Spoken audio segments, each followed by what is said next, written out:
Yo, yo, yo, yo, yo. Good morning. Good morning, Yankees fans, Pinstripe Chronicles fans, Pinstripe Chronicle family. It's Rob. I'm by myself today, hoping Donald shows up.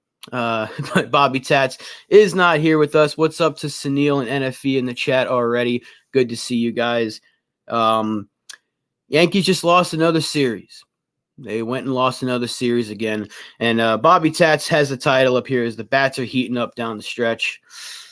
Uh, can we call it the bats, though? Is it the bats that are heating up, or is it just one? Aaron Judge had the big game. 3 home runs, hit another one yesterday. He had 4 home runs in the series, drove in 6 the other day. He drove in another one yesterday. But just another series loss, another bad series, nothing really good happening altogether. And what's up to Dev? Good to see you in the chat. Sunil already coming out here.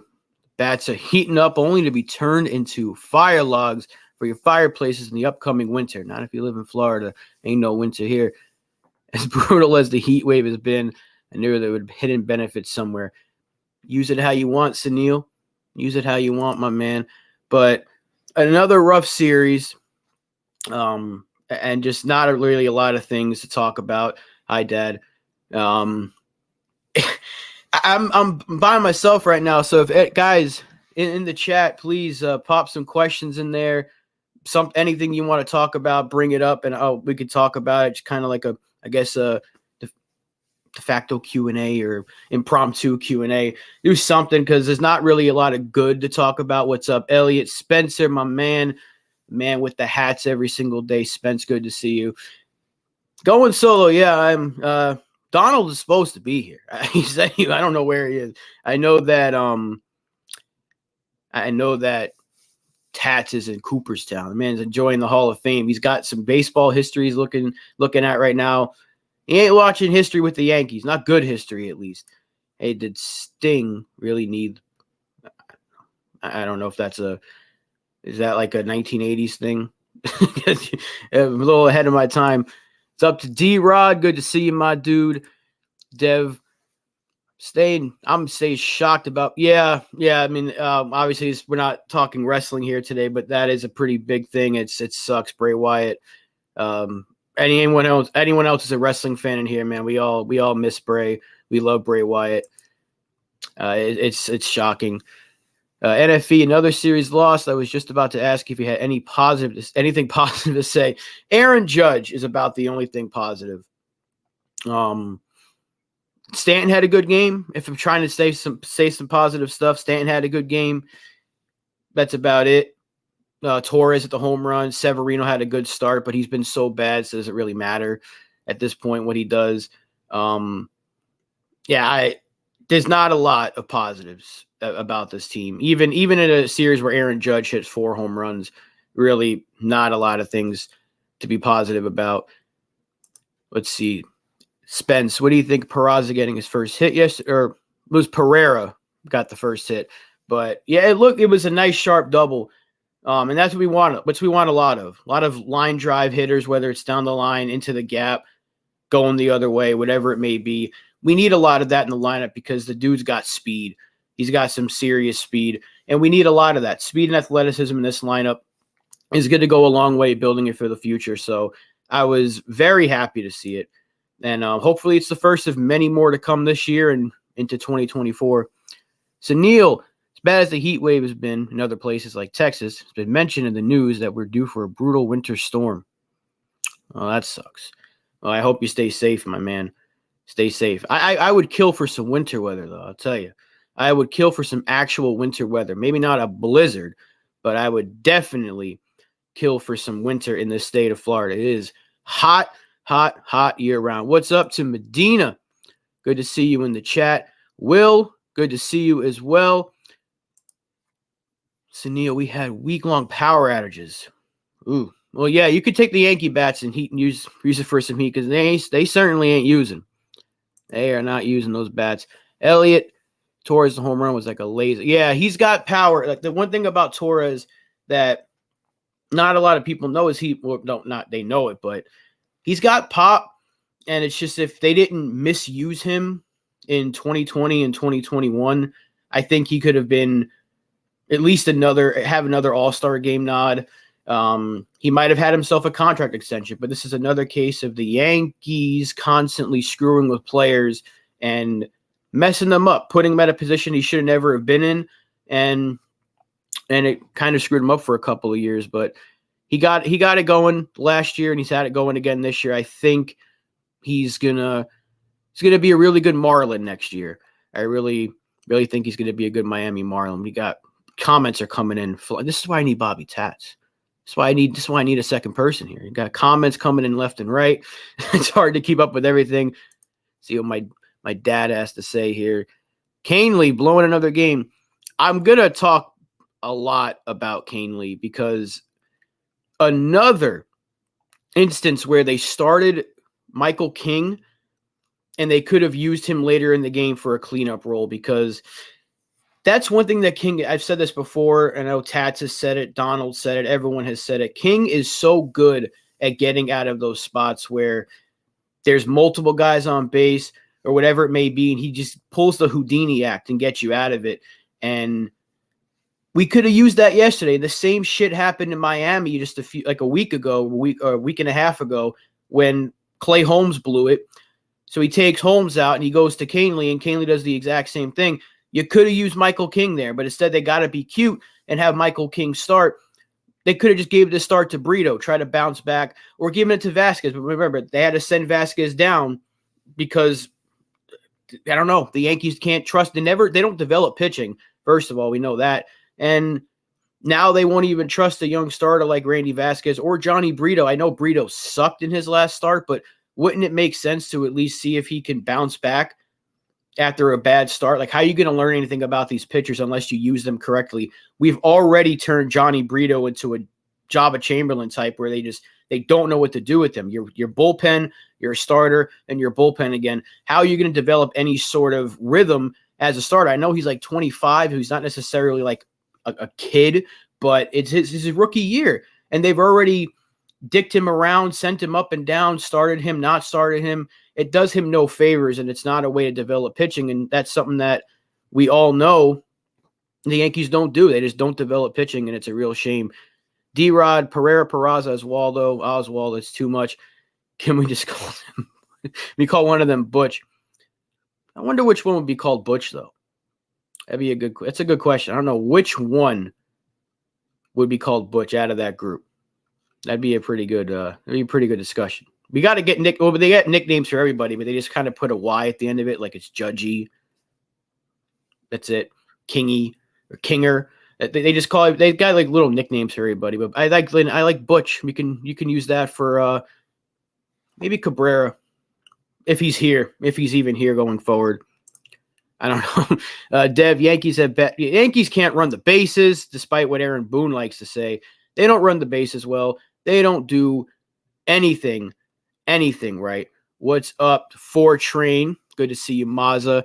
Yeah, the comments are flying, and they're like, as I'm trying to scroll, there's more just loading in. So it's just it's glitching the system a little bit. I'm just trying to keep everything going. Robbie, D-Roddy. Yeah, D-Rod. If Aaron Boone was running the show, D-Rod would be Roddy, Medini. He would just make it so easy. Just make it so easy on himself. Everyone's got the letter Y at the end of their name. That's all it is. Dev, I don't care. Cashman and Boone. Yeah, Cashman. That's another thing. Cashman had his little press conference the other day, and did he say anything that we even care about? Like, nothing he said was of any substance. He didn't really break any news. He said the season was a disaster. We knew that. We were saying it was a disaster before he actually came out and admitted defeat.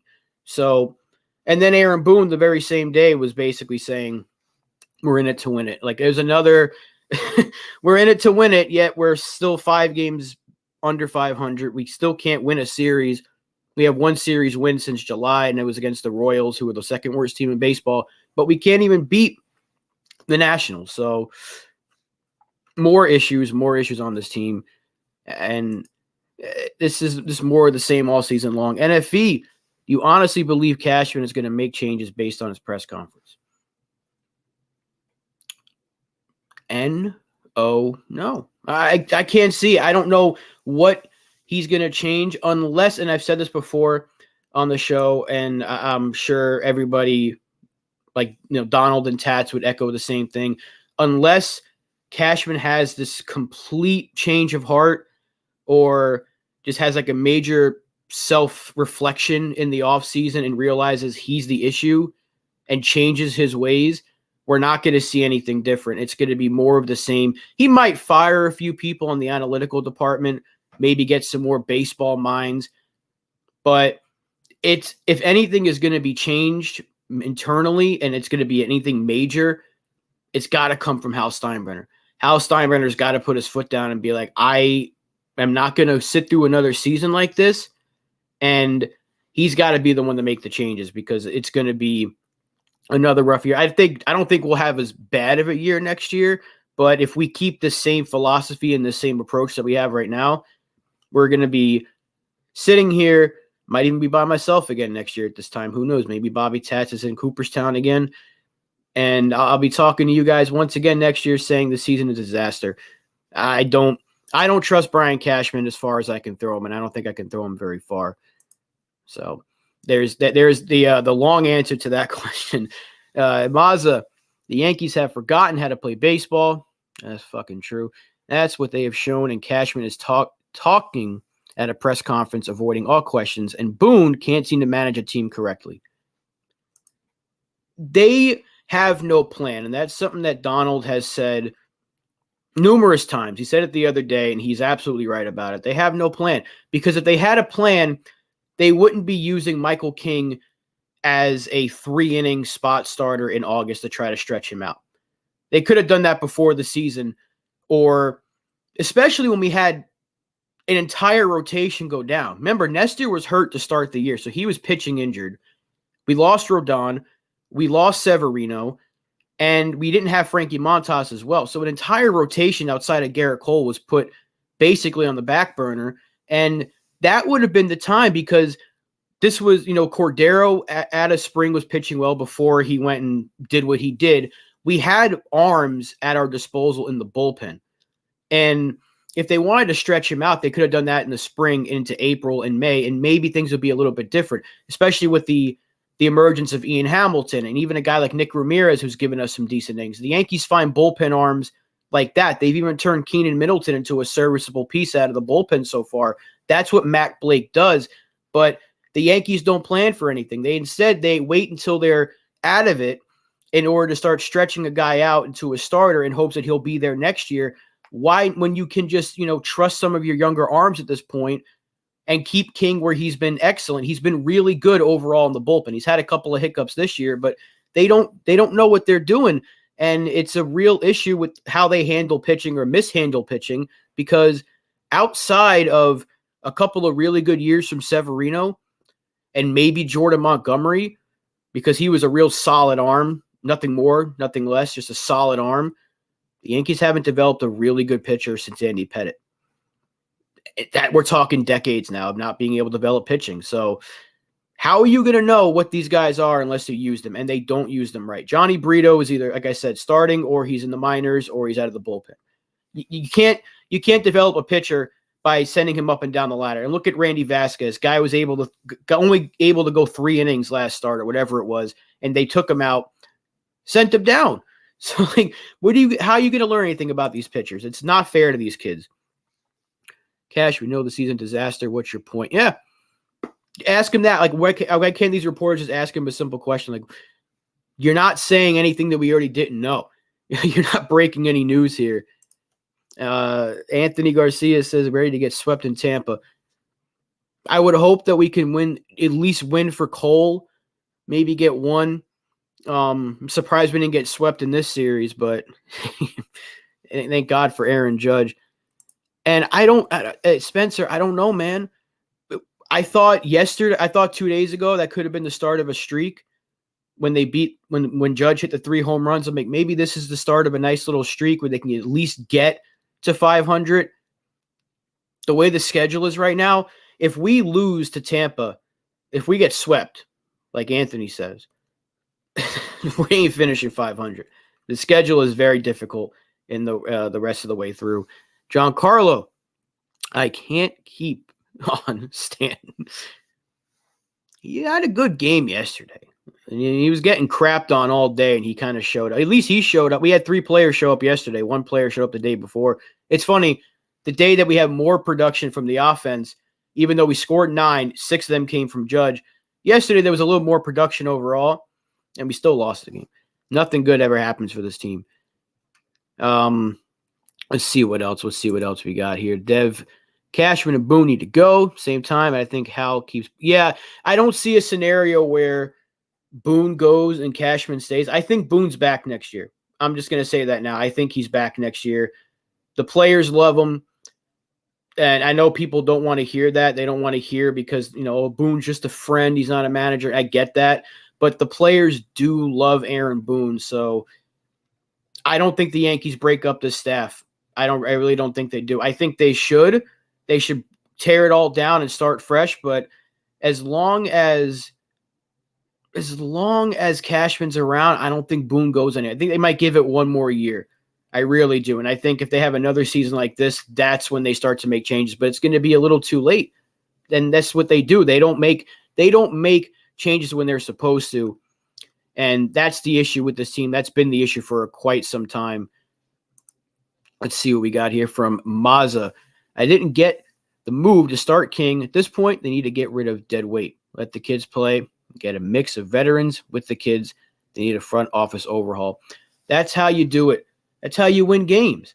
That's how you sustain winning. And that's something that we see the Orioles do. They got a lot of young players, but they got some veterans in there that are going to help. And there's nothing to lose with letting these kids play. So I'm glad that Pereira played every day. I'm glad that Peraza played every day. I'm hoping that we see Florial. I keep mentioning his name. I hope that we see him. I want to see Austin Wells before the season's over.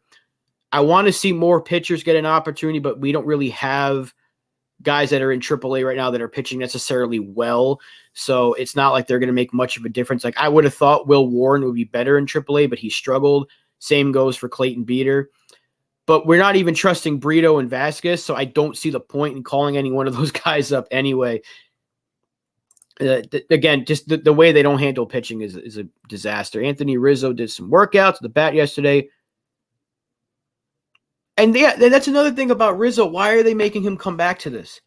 I get it. He wants to play and he wants to make sure that he's okay, but you're risking so much by putting him back out there. The slightest thing could mess with your head. He gets bumped a little bit at first base or whatever. It could cause his head to jerk back. If God forbid he gets hit by a pitch, like you're risking so much by putting him out there. I don't get it. There's no reason to bring him back to this.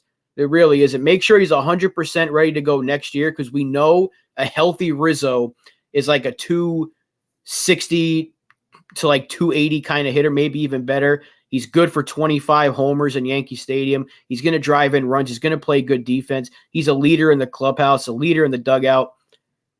Make sure he's healthy because you got him for one more year guaranteed, and then you have the club option for the final year. Make sure he's healthy. Why are you risking a guy's health, especially when it comes to a concussion? That makes no sense, and it's just more mishandling by this front office, whether it's the way they mishandle prospects or mishandle player health. It's a disaster. It really is. I'm sorry. I was going for the comment here from Sunil. If we keep losing arms to the IL, the solution is simple.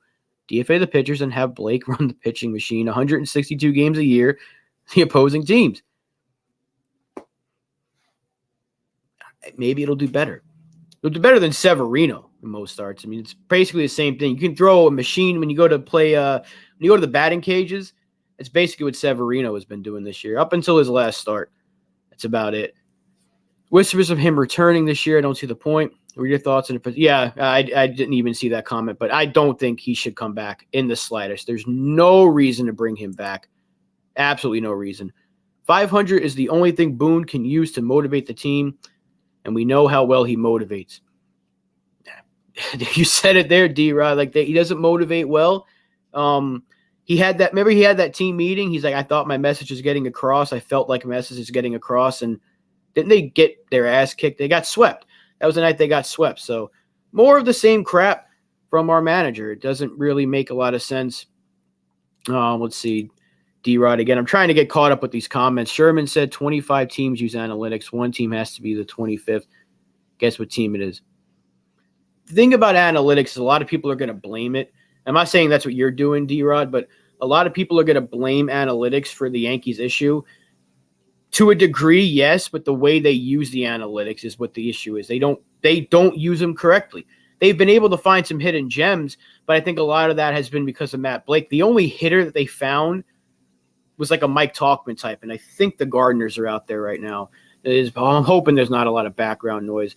You know what I think I'm going to end up doing is I'm just going to put for the next few, like maybe the next like 20 minutes, I'm just going to put the link out there in the chat again like we did last time. And if you guys want to pop in, talk some baseball, put your 2 cents into it, go right ahead. So I'm going to put the link out there. Should be showing up. There it is. So if anyone wants to pop in, you're more than welcome to. We're doing this one solo today. We're going to get your guys' opinion on this. And while we're waiting, Elliot says, thoughts on Severino's last start. Thought it was fine. I think nice to see him get a standing ovation. I love Sevy.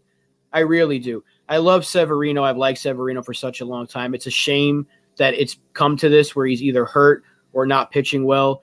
And I'm hoping that he can just find something down the stretch this year, and maybe he gets a 1-year deal with somewhere else next season, and he can pitch really well. I don't see a scenario where Severino is back next year unless he's absolutely lights out. We've already got people popping in, so we're going to bring in Spencer. We're going to bring Mazza. What's up, guys? Good to see you all. How's it going? So give the floor to you first, Spencer. Overall thoughts about this past series against the Nationals? Well, it doesn't surprise me what's happening because the Yankees' true colors are really coming out. Their situation is such that, just when you think that they get a good win and that they could use it, to string some wins together and string some series victories together, they take a step back. And that is really where the team is at right now. They are 1 foot forward and 2 steps back. So it's disappointing. It's gut-wrenching as a Yankee fan. Of course, you want to see them win, but it doesn't surprise me. I think this is what the 2023 New York Yankees unfortunately do. And I reiterate what we all know. Ever since Judge ran into that wall and lost, they haven't been the same team. And the anticipation that when he would return, that they would somehow turn a corner, and it just hasn't. It won't happen. It's really unfortunate. Yeah, you said it there perfectly. Mazza, how you feeling? I'm good. How are you, Rob? I'm better. I'm doing okay. Other than our sports, other than our favorite baseball team. Wait, we have a baseball team? I didn't think that was a thing. You're really doing a great job going solo today, man. Your partners, they better watch out. This could be the Rob show. No, this is Bobby Tats' show. As long as he's around, we know how much Tats loves it, and I'm glad he's enjoying himself right now over in the Hall of Fame. I'll be happy to see him back though, because people got to understand. I know Bobby Tats. We joke around with him a lot because he's ancient, but that man does a lot. Bobby Tats is a hell of a dude. We love him, and I'm just glad he's having a good time, enjoying some time off, and he'll be back Monday, and I'm sure he's got another Pinstripes After Dark. We know how much he loves doing this, and he loves you guys a lot. So Shout out to Bobby Tash. Shout out to Donald. The guys I work with were fantastic, and you guys make it all worth it. So on that note, Mazza, how you feeling about this series? Well, the series was a joke. We saw this coming. That win was a fluke. We all know every win that they've had this year has been based off of a philosophy that hasn't worked and luck. That's what it is. That's all it's been. And Garrett Cole should have 16 wins by now. And it's sad that he doesn't. And it's sad that they waste his starts. It's sad that every start that he has, he goes at least 7-8 innings and gives that bullpen a rest. He averages about 7 innings a start, which is more than what any of our starters can say that they've averaged every start. And we're throwing guys out like Severino, like you mentioned before. It's like having a pitching machine pitch to guys. It's a joke. The team's a joke. You mentioned Severino, and I asked you in the chat, Rob, He had a good start last time. What are your particular thoughts about Severino's last start going forward? Yeah, I mean, I touched on it a little bit before I brought you guys in. I think it's just too little too late, because is he going to follow it up? That's what he's not been able to do, because he's had a couple of good starts sprinkled in there. Like his first start when he came back, it was encouraging. But since then, he's given up like 7 runs, like I think 3 or 4 times.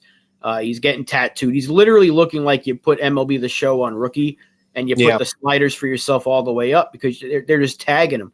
And I would like to think that if his next start is like this, then there'd be reason for me to believe that he can be something moving forward. Next year, maybe they bring him back on like a very slim 1-year deal, but I also said I don't see a scenario where he comes back. I think, unfortunately, his time with the Yankees is done after this year. They're just trying to use him as much as possible to where maybe they think about bringing him back, or he can get somewhere. He can get another job somewhere else, maybe like a team like in the National League. I think he'd be a good fit in Pittsburgh. They need pitching, but I just don't see a scenario where he comes back next year.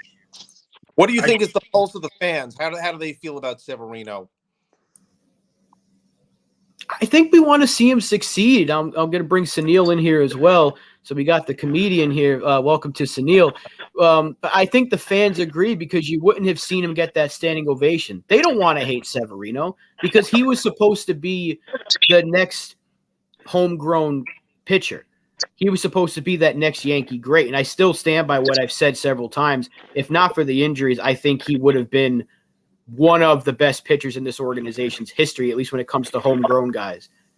That was his trajectory before the injuries. So nobody wants to see him struggle. I'm in agreement with you also. I think we've gotten all that we can out of Severino. I don't really see a return with the Yankees.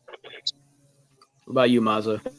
I agree with that. I think that Severino, if you weren't, and I'm going to say this lightly because we know what's happened with him, but if it weren't for all the injuries in his injury history, he definitely could have been one of the best pitchers in this team's history. And it would have been nice to have had, because we haven't developed pitchers correctly.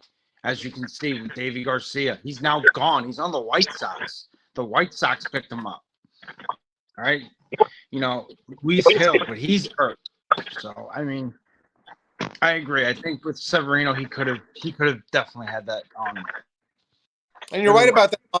Something just to point out, like, he had a lot of great moments, but I also think of a lot of the moments where he wasn't so good. If you want to look at their pedigree in the playoffs, you look at the 2017 wild card game. He couldn't get out of the first inning. Then he had a little bounce back in the 2018 wild card. Stunk in game 3 of the ALD Boston. So his career has really been very up and down. He hasn't really had like a signature moment, especially on the big stage of the Yankees. Yeah, and Sunil, you done doing laps around your house? You want to put your 2 cents? What you got in the basement there, Sunil? You got anyone in the basement? Around the screen, I saw Connection issue.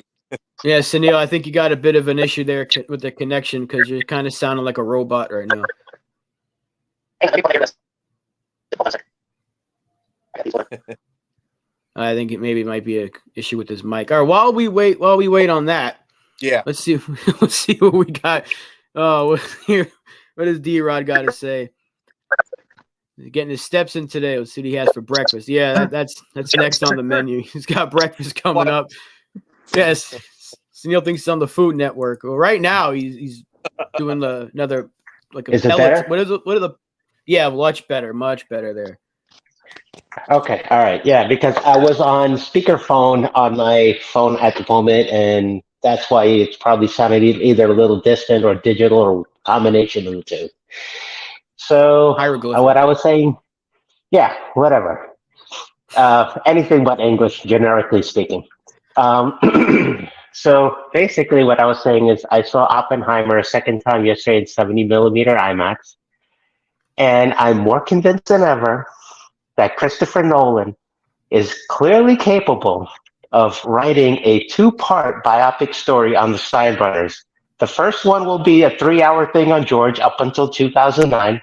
The second one will be on the kids, Hal and Hank. You'd have to wait until about hour 6, which is basically the end of part 2, for the bomb to go off. $50 worth of the Oppenheimer that you've contributed. Good movie, by the way. Yeah. Recommend. Yeah, for sure. Okay. Yeah. So how many explosions are going off in this movie though? Because we know Nolan likes that's more of a Michael Bay thing, but Nolan's gonna throw in a couple of bones there. Yeah. Well, Michael Bay is more known for his Transformer antics and flipping cars and stuff. So there's a there's a little different narrative going on there. As far as explosions though, I mean, you'd probably have test explosions starting from the end of part 1 and then residually throughout part 2. So once we hit the 2023 season, you'd see the explosions. Basically, yeah. 2023 is basically a rewrite of 1990, was it, when we ended 65 and 97? And I still stand by, for the record, I still stand by 66 and 96 as the end of record for this year. I still stand by it. You think we're going to win 5 games the rest of the way? Yeah, because I mean, I said we're going to have spells of 1-5 or 2-8. Look at where we are right now. Look at the last 10. It clearly stands by my theory. Sunil, if you're right about that, I might stop doing this altogether. and you know another thing, I have my paperwork filled out for the witness protection program just in case if I'm right, because I know some asshole Yankee fan out there is going to be hunting me down. All right, well, I guess we'll use that as a topic. Mazza, if they did win 5 games the rest of the way and they didn't fire anybody, would you bother watching next year? No, I wouldn't even bother following the team next year. Honestly, at that point, I'd be one of the barbarians at the gate breaking down the doors to the front office trying to call them for heads. Because if that's how it's going to play out, and God forbid it does, you better believe the Steinbrenners and Cashman better not go to Yankee Stadium next year because they will get completely assailed with any epithet and everything. It's going to be a nightmare for them, a nightmare situation. Can I just interject one quickly? If the PR guy, if not the PR guy, but the guy who runs the PA in the stadium, if he has half a clue, everybody's walk-up song for the Yankees would be Michael Jackson Bad. Oh my. If he has half a clue. If he has half a clue. All right, Spencer. What about, I mean, I don't think we're going to win 5 games the rest of the way through, but I guess the question more would be like, if they finish, let's say 10 games under, which is looking very realistic at this point. Yes. And nothing changes. I mean, we're all going to watch the team next year. We can say, screw them, I'm not going to care, but we're going to pay attention in some capacity. But like, would your level of anger be higher than you thought it would initially, or would you kind of try to understand what they're trying to do? Is there a way you can understand their point of view if they keep everybody around despite being 7-8 games under 500? Well, it's interesting that you asked me that, Rob, because I'm definitely guilty of being the guy that always says, let's look at this critically and let's understand that, even though we're fans, though we're passionate, we really don't know what's going on in the front office. We really don't know what's going on in those meetings. So you have to give like the benefit of the doubt. But I also understand that, fans cannot be happy about the product that they're looking at. And I can understand the reaction of the fans, if there were no changes, why Yankee fans would react as you say they would. In my particular case, we talked about the chat, I don't see myself as like not watching games or angry about. I mean, I'm angry about games, but I can certainly get disappointed. It is not easy sitting through a losing season. It is really challenging, and when the season comes to an end, you just feel how exhausting it is. But my period of disinterest in the Yankees that really happened in 1989 through about 1993 or so. it was really in 1994 that my rejuvenation of love for the Yankees occurred. Now you can argue that that's very, because that was really at one of the lowest points of in Yankee history. I understand that, but I told the Yankees as a youngster to seeing them, as a person who was college age and being an adult. And so those are really my lost years. And I have to tell you, even though those were tough years for the Yankees, I wish I could get them back so I could see them, because I don't want to turn into a fair weather fan. I am a believer that, in order to appreciate the really good seasons, you have the bad season, to help that. That's not to be misconstrued as me saying, well, this is just what we're going through now. Just enjoy it, and there'll be another good season in our future. Winning seasons are much better than losing seasons. But I think, just next year, I'm going to just try to stick with them. Right? No different than you would, support a person who's struggling and wanting to succeed. Yeah. Well, Go ahead, Sunil. While you're cooking, go ahead. Actually, I'm just preparing tea.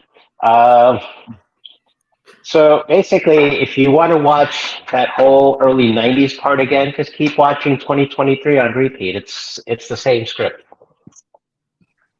Unfortunately, Jones seems to think that you should weigh 500 pounds at the amount that you're eating on these streams, Sunil.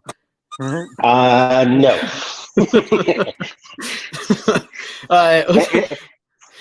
If that were the case, I would weigh as much as a reel of 70 millimeter IMAX film of Oppenheimer. That thing's 11 miles long and weighs about 600 pounds. There was a guy, actually, before the movie started, giving us a whole spiel on it. And these are some of the stats that he threw out there. So that whole 500 thing that he threw out there is not far from the truth. You'd have to basically be able to lift an Oppenheimer film reel. Like, something tells me you're going to see Oppenheimer one more time. But Hector no.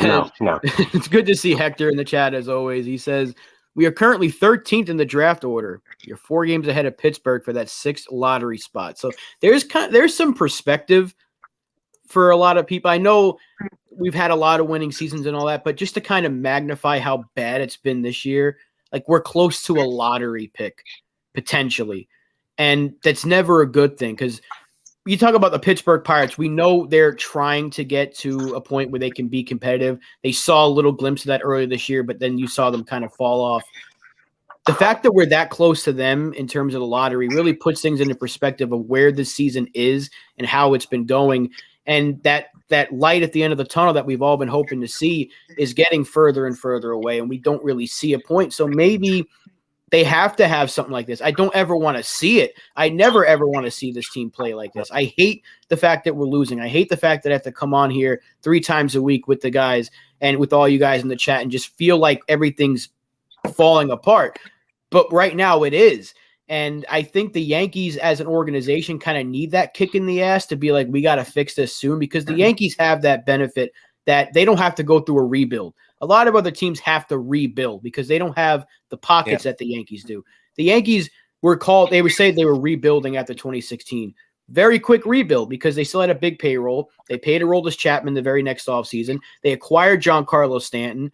They signed Garrett Cole 2 years later. So that's not a rebuild. That's just a quick retool. And the Yankees can do that quicker than most teams because of the pockets they have.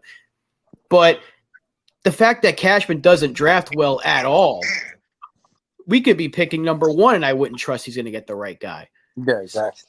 I mean, but it does kind of put things into perspective, just how close we are to the lottery, considering the Yankees still seem to think there's a chance they can make it. They're in it to win it. But we're looking at a lottery pick. We're looking at a top 15 pick in the draft. That's not a good place to be, and to still think that you're in it to win it, I think, is insanity to me. Yeah, it is. Well, this is why what happens this year is really going to impact us next year. I mean, a lot of people, a lot of fans, have remarked, let's forget about 2023 and let's just, get ready for 2024, and we'll play in 2024 and we'll get to the playoffs in 2024. I don't think we're going to get into the playoffs in 2024. This team has too many flaws to be able to fix enough to be able to compete to get into the playoffs in 2024. I think the only way that happens is if the competitor in front of you if they falter significantly. Yeah. Yeah, I mean, I still don't see a Sunil scenario where they win 5 more games the rest of the way through. But All right, I, all right, all right, all right. Let me upgrade. I'll give you a range from 66 and 96 to 71 and 91. All right. So basically 5 to 10 more wins. If you look at it, we've been winning 1 out of every 3, splitting at best, or losing 3 of 4. It fits the theory if you think about it. And it's unfortunate, but it fits. you are right when it comes to that stat because they have been playing like complete and utter garbage. Yeah. But I still think I know we finished the season with Kansas City, I believe. We got Detroit coming up. I don't think we're going to get manhandled by a team like even Toronto. I think we can still. I think we'll be able to squeak out. 10 might be the number. Actually, 10 to 15 might be the number. I don't think.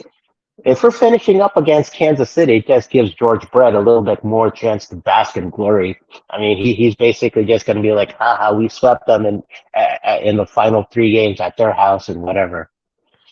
The guy's got to give up. He's got to give up that grudge.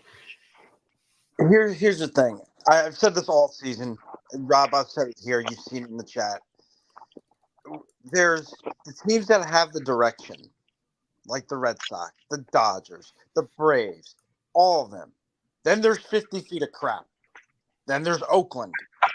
And then there's another 50 feet of crap. And then there's us. We're the We're last at the dog to the very bull. bottom of 50 that feet of- pile of crap. That's how deep in shit we are, and because that's how bad we are. That's how inconsistent we've been, and that's how bad the offense has been. So that's where 50 we're at right now. And until 50 they feet can of- make those changes, which I doubt they will, because they're afraid of making changes because they're so in love with their philosophy, we're never going to get out of that place where we're at right now. So in order to get out of that, we need to find a direction. We need to go with that direction, and we need to make the necessary changes to get us out from there. But until we do that, nothing's changing. I think what Mazda, you bring up a great point because I know we've talked about it. This is like, redundant as it gets. But even just yesterday, I listened to The Curtain Call. That's the podcast with Justin Tackle and Don Filippelli. I don't know if you guys listened to it. It's a good listen. But they had Jeff Nelson on it. And Jeff Nelson, what do you think he was saying about the season? He's saying that the Yankees and their analytics department, there's too much analytics going on, that the change really needs to be in the philosophy of the analytics, either the people running it or how much use we have into it, how much stock that we put into it. And I agree with that. I am not a big fan of the analytics department. I think you need to allow teams and managers to be able to, as Jeff Nelson said, use the eye test, use your gut, allow them to use that. And I think today's managers are just afraid to use their eyes and to use their guts, because if what their eyes show them is contradicted on the field, they're going to have to explain that. So, Mazda, did you mean 50 feet of crap or 50 shades of gray? Because to me, they're pretty synonymous. Well, I mean, you could go either way, but I like the 50 feet of crap method because that's how we're playing like. Yeah, I agree. And to Spencer's point, and actually to the earlier point about the lights coming in the opposite direction at the end of the tunnel, there's no light at the end of the tunnel. That's a New York City MTA subway train coming right at you. Head-on collision. Exactly. Yeah, you're getting a head-on collision with 1991 or 1990, whatever that year was that we went 65 and 97. 92, I think it was. No, 90. It was Stump Merrill's year, basically. Yeah. Started with So Stump Merrill got Bucky Dent. All Aaron Boone really is a skinnier Pee Wee Herman version of both, basically, in the end of his thing. Pee Wee Herman. Well, I've had this comment up here for a little bit from Hector. Wake Forest first baseman Nick Kurtz needs to be a Yankee. Best bat coming out of college, high walk rate, low strikeout rate with power, and high batting average. He's also a left-hander. So we know how well that's going to play Yankee Stadium. I like that. I would hope the Yankees are scouting him pretty well, considering they're probably going to be picking high in this draft. I mean, if we can't get what the hell is his name? Murakami Munataka. Yeah. More Yeah. If we're not in on him in a couple of years, I like that idea. Unless Austin Wells does transition to first base, if his bat is there at the major league level, I think that they might be thinking about him at first. I know that's been brought up a lot by Li, Sunil's favorite person, but that's something I can see because we have about 150 catchers in our system, and we could definitely go that route. But I the more the merrier, because he's also an outfielder, and we know the Yankees have this revolving door when it comes to outfielders. So the more bats in the system, the merrier, because we know how much offense that we don't have, despite the fact that we have a lot of position players in our system. Lynn, good to see you in the chat. Lynn from the upper deck every Sunday. Always good to see her. She does a excellent what's job. up? What's up, Excellent Lynn? job with What's Chris. up, Her Lynn? outstanding job they do every Sunday. Make sure you guys check it out. She says, let the kids play and let the managers manage. Stats are there for reference, not biblical commandment. Mother Superior bringing in the biblical talk there, but she's got a point. Great point. Yeah. Let them play. Just Well, let them play. Hey, Rob, I'll you're do. far away from it. I'll do. My feeling, Yeah. the last two, they or not yesterday's win, but in this series against the Nationals, these games, these losses have looked like where I feel like the baseball gods are really against. Like the Yankees just can't buy them. And the thing about losing teams is that no matter how hard they try, they just find new ways to lose. Sometimes they lose in silly ways, and sometimes they lose. It's almost like a basketball team where it looks like no matter what shot they make, it looks like somebody put a lid on the rim. That's how it feels for the Yankees in the last two games, and that's why it's really hard for me to see them even finishing 500 as bad as I want it to happen. And they're only 4 games under 500 right now. But listen, Five. well, you know that when you're 4 games under 500, it could take 2 months, to like get to get even. It just in the course of a baseball and the ebb and flow of a baseball season. Spencer, they're 61 and 66 after yesterday, so it's 5 games actually. 5 games. I don't really pay Yeah. attention to fans all that much. Yeah. But Yeah. I brought this up before with Tats on the podcast that we do, the Pinstripe Express. One of the things I brought up was a losing season. Maybe a losing season will be just what the Yankees need to wake up that front office. Because if they're so high on winning, maybe this losing season will be just the thing they need. And it'll be that slap in the face to say, hey, wake up. This team is not what it used to be.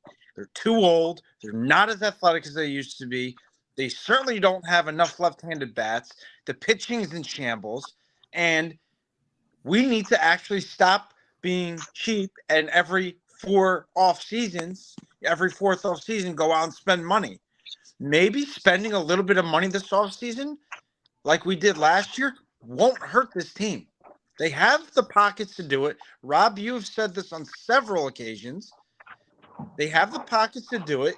And Donald has said this too. Why not go out and use that money that you have in your pocket to spend to make this team better, to address the issues we have?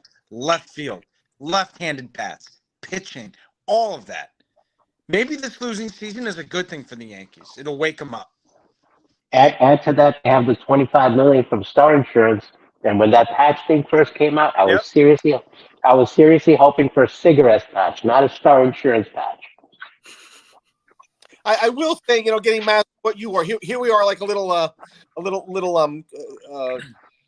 he said, she said, or whatever you want to call it. I can't. Yankees of not spending though. I think the situation that we really have here is, what they are spending on and how they're going about it. But I'm not going to point to Hal and say you don't spend enough on this team. He has the highest payrolls in. But I think we're also talking semantics there. I get what you're saying.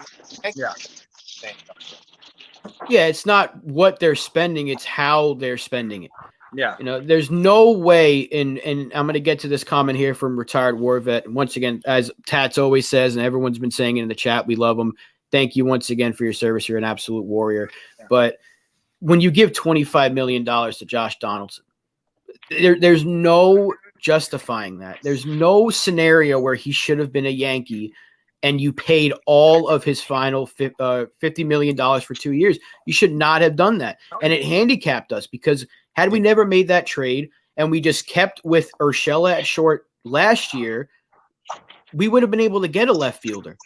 Whether it was convincing Benintendi to come back with more money or going all in on Yoshida, which would have been a very good fit for our lineup right now. Look what he's doing with Boston. They could have had a left fielder, and a lot of our issues would be solved. I think we'd still be – obviously, a lot has happened. We can't predict that we're going to have our best player run into a fucking concrete slab, but the things would have been a lot better because you would have actually had a plan. You would have still had DJ play third with Peraza on the come up, whether he's at second or he's at third. You got Volpe as a shortstop. Torres is still here. Urshela could have still been here, or you could have traded him for something else just to clear money and get some prospects back. There were so many other ways you could have gotten rid of Gary Sanchez if that was the end goal. Taking on $50 million of Josh Donaldson for 2 years was not the answer. That was the stupidest idea they've had. It might have been the worst. To me, that's the worst trade he's ever made. Absolutely. 1,000%. Also, what that demonstrates, Rob, is I think that move totally stinks of analytics. There's no other reason why they would go out and get a Josh Donaldson who's past his prime. That it reeks of analytics. They'll probably tell you, well, he hits great at Yankee Stadium. Well, he hits well against left-handers. Well, he hits a lot of balls to left field. There's probably it completely stinks of analytics, and I think that's the explanation why we got Josh Donaldson. I agree with that 100%. Yeah, 1,000%, because they saw that he hit the ball hard, and they said, well, he's going to play better. And he wasn't technically comparing numbers from 2021 with him and Urshela. He would have been an offensive and defensive upgrade, but as we all know, that wasn't the case. Let's see the comment here that I've had up from Retired War Bet. Is it possible to have Pereira, Peraza, Wells, Dominguez, Volpe, and Cabrera on the 2024 opening day roster? I think so. Yes. I think it has to be. It absolutely has to be.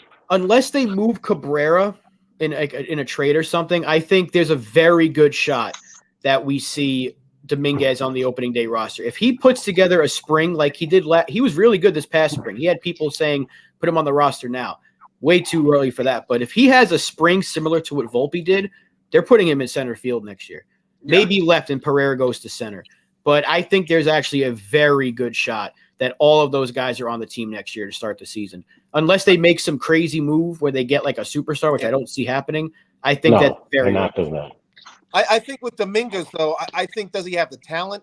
Yeah, he really does. I'm like you guys. I question why they don't bring him up as well. And I get it. There are business matters. But I think that the way they've been handling it's hard for me to see him being on the opening day roster. And that's not to be misconstrued that I'm saying he doesn't deserve it. I just think that the way things are run and the way that we see this team operated, it's really hard for me to see Dominguez, as incredulous as it would be, to be on the opening day roster. I agree. Do I think that they could have them all on the roster next year? Absolutely. And do I think it would be a smart idea? Yes. Absolutely, 100%. Here's the other thing. Getting to Cabrera, because let's say they trade Torres, which I've said they've needed to do, which Jason has said they've needed to do, which you have said they've needed to do, which Tats has said. Everyone has said it's time to trade Torres. If you trade Torres, then you could try to package Cabrera with him to get a nice haul back, because Torres is up his trade value. You have Cabrera, who's not a prospect, but is considered a super utility guy. But if you package the two of them together in a deal, you could possibly get something nice back in return that either help the third base position out, help out the outfield, help out pitching. You never know what you can do with that. So you can mix and match Cabrera and Torres in a deal for someone. Not saying they're going to do it, but, they could. So that's just something to think about as well. In your vision. There was no deal made with Gleyber Torres this year. I mean, this is the opportunity, to do something like that. I think we've gotten all we can out of Gleyber Torres. I think from fans' point of view, you're going to have fans that say they love Gleyber Torres. They don't want to see him go. They want him to be a forever Yankee. But I don't see him as a forever Yankee. And I think there's a lot of Yankee fans out there who are just tired of the unexpected mental lapses that he has on the base paths or in the field. You know, it's like, even though that can happen to any player, it's like it seems to happen a lot with Gleyber Torres. So I'm okay with the Yankees making a trade and getting something in return for Gleyber Torres. Nice kid. I hope he has a great career. But I'm okay with like letting him go. Yeah, I think you got to call up Miami. Go ahead, Sunil. I would have liked to, I jokingly said this at the trade deadline when they were trying to trade Glaber to Miami. I jokingly said, I would have liked to see Arise come back in that trade. That would have been a godsend. But, I know that's unrealistic. I get it. We don't have to go on that discussion. I completely get it. It's an unrealistic proposition. I wanted to address also, I don't know, Rob, do you watch Pete Simonetti's All Rise show?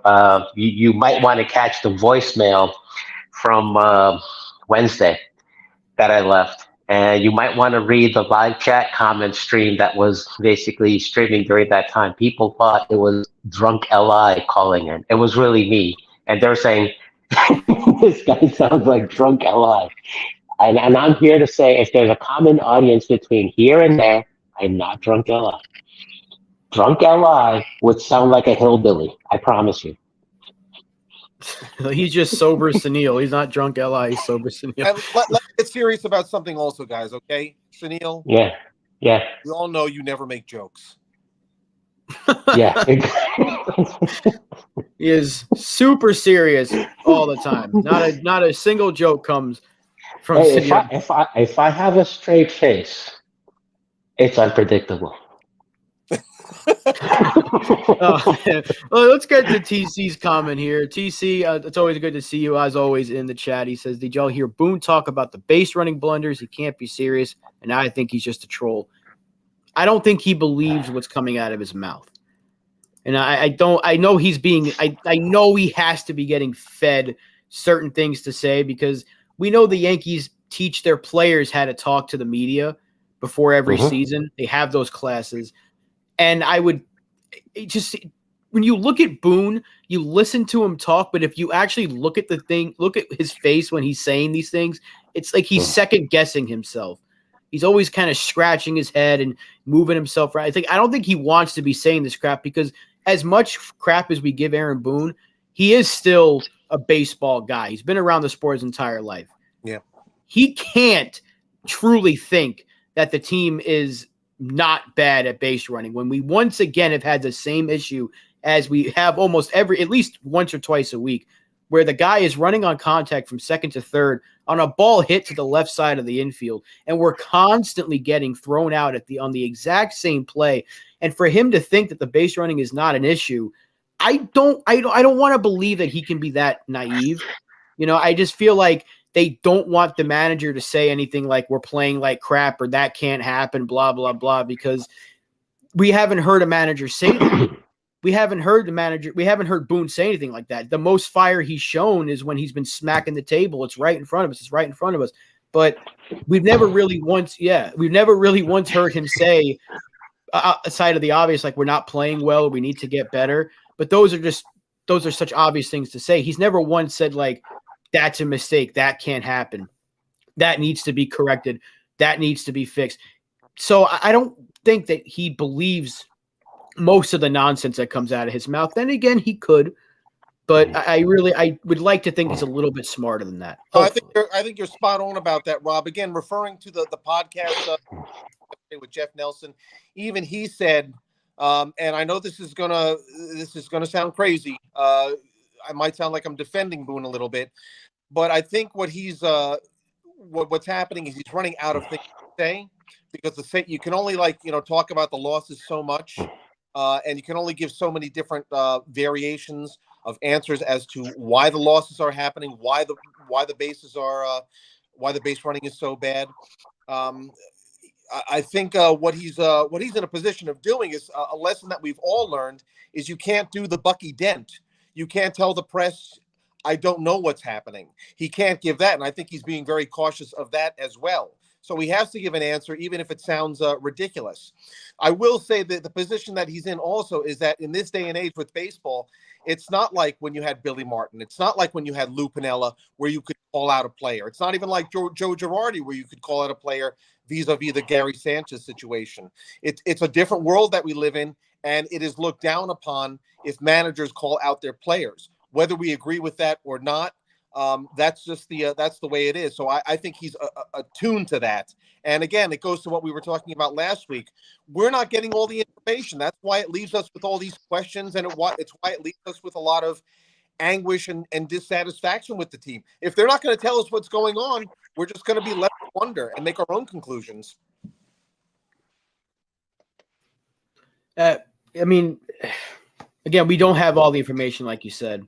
I'm looking forward to the season ending at this point, so we don't have to hear any more of this. I only want to hear what the plans are to fix this, because if I have to listen, I can't watch. I didn't even watch all of Cashman's press conference, because when you know how he talks out of his ass like a politician, he never once took accountability for it. He basically was like, it's a collective thing. We're going to look into every avenue to fix this, and everyone's going to be evaluated. But he knows. We all know. No one is that stupid. We all know that he's the architect of this. He's the one who hired the scouts. He's the one who's got the analytics team. There's a reason why no one has gotten fired from that staff. And the latest hire was back in 2007. So we're talking about nearly 20 years now of having the exact same staff in place. He knows he's the issue, but he's never going to admit it.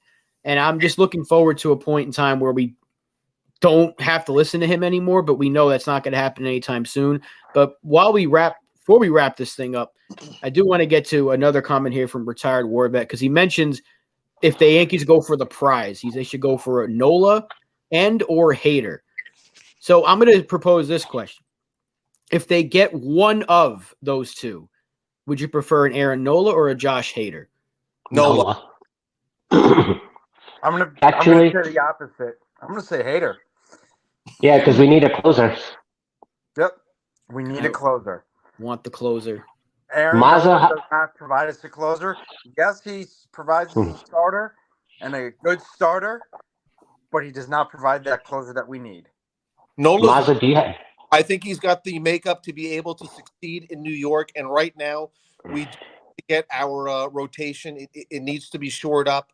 He's an East Coast guy. He's got playoff experience, so I'd be good with Nola over him. Okay. No, Mazza, you got enough. It's a matter of opinion. That's my opinion. Right. Two questions for Mazza. Are you righty or lefty? And do you have enough gas left in that tank? I'm a righty, and no, because I have a torn UCL and blew out my arm completely at 18.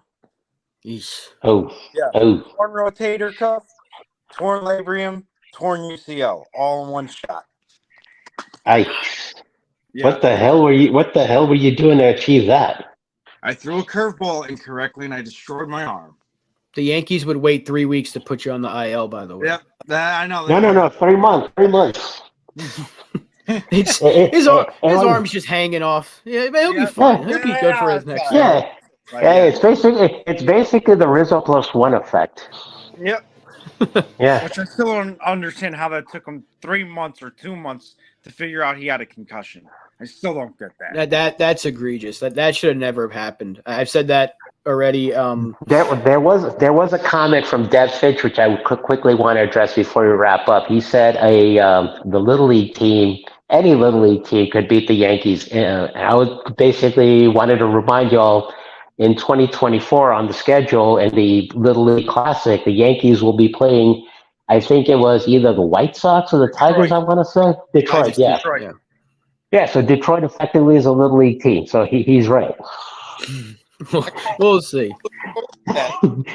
Maybe. I like these moments that are put in the season. I'll be looking forward to that. I'm even going to hope I can somehow get there. I like that they're doing that, the Field of Dreams game and all that. I'm hoping they do that more often, where they go to different kinds of stadiums and just bring more eyes to the sport. But Retired War Vet, no, the Mets re-upped him for like 5 years this past year before he got hurt in the World Baseball Classic. And on that thing, related to the Edwin Diaz thing, his injury happened during the WBC. And then we saw Otani basically go down recently with a torn UTL. And then I saw a report yesterday that he still wants to continue hitting in spite of that. Not a very good idea. I agree. And see, yeah, not at all. Orthopedic, if he'll go take a bat, and face big league pitching. But but the point I was really trying to drive at is that now makes, is it 2 or 3? I kind of lost count on how many impacts the WBC has on an added load to an already strenuous 162 game season. And if you look at it from a two-way player's perspective, he's DHing practically every day on the days he's not pitching. That basically a starter, when he's healthy, has 30 to 40 starts. So that's 120 games additional that he's DHing. That's a load on top of, what is it, a 3-week period for the WBC, roughly?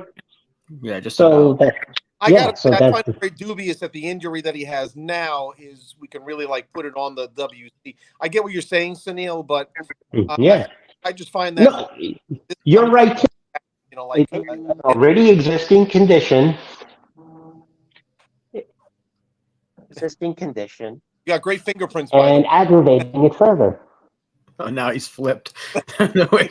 Yes. Yeah. Somebody was actually trying to call. Somebody was calling me on my phone, so I was trying to kill it. Tell him to wait. Yeah, exactly.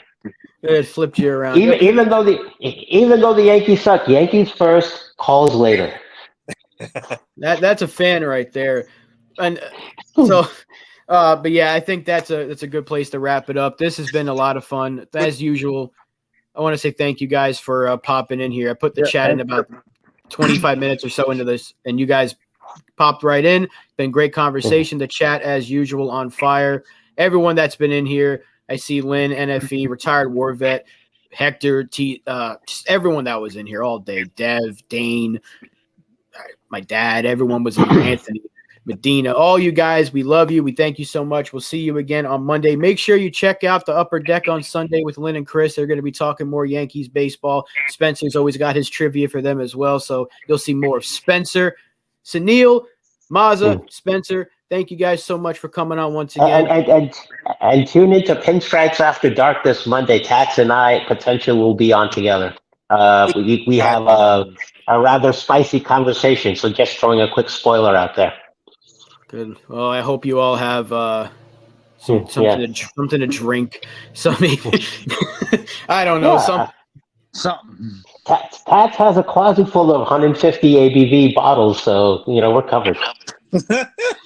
Well, that should be fun, and we will see you guys again on Monday for the regular Pinstripe Chronicles show, and then of course midnight with Bobby Tats and Sunil. That should be fun. Pinstripe After Dark. So once again, thank you all so much.